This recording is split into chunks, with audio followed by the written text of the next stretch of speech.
Siz hozir yashayotgan hayotingizdan mamnunmisiz? Yoki yaxshiroq tomonga o'zgartirishni xohlaysizmi? Hoynahoy atrofingizda siz havas qiladigan insonlar bo'lsa kerak.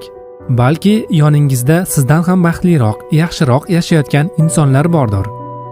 Siz ham ularga o'xshab omadli bo'lishni va boshqa odamlar sizga havas bilan qarashlarini xohlaysizmi? Sizni kuchli inson, buyuk shaxs egasi va muvaffaqiyatli inson deb qarashlarini xohlaysizmi?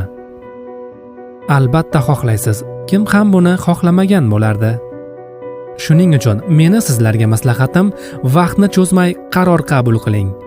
Hozir yoki hech qachon. Ikkilanishni bas qiling. Aynan shu insonni orqaga tortadi. Agarda noto'g'ri qaror qabul qilgan bo'lsangiz ham, bu harakat qilmay o'tirishdan yaxshiroqdir. Agarda siz hayotingizni yaxshi tomonga o'zgartirmoqchi bo'lsangiz, rostdan ham yaxshi tomonga o'zgartirmoqchi bo'lsangiz, unda sizlar uchun bir yo'l bor. Harakat qilishni boshlang. Hayotingizni rivojlantirish uchun siz qo'lingizdan kelgancha barcha ishlarni qiling. Miyangizga kelgan eng birinchi fikrdan boshlang. Qo'rqmang. Hech qanday narsadan va hech kimdan qo'rqmang.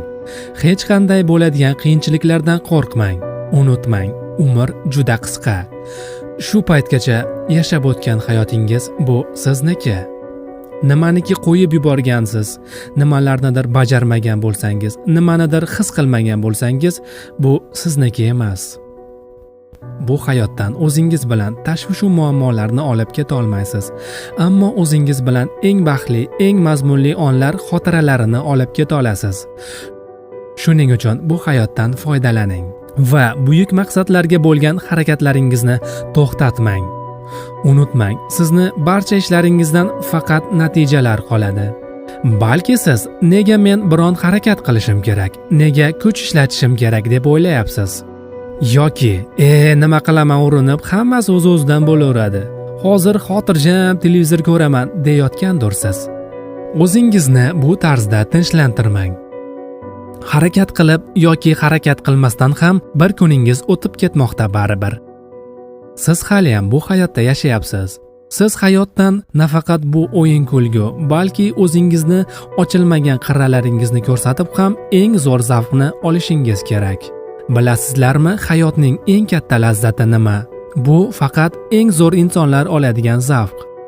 Aqlga sig'maydigan va erishib bo'lmaydigan maqsadlaringizga erishganingizda bu zavqlanish hissini siz chindan ham his qilasiz.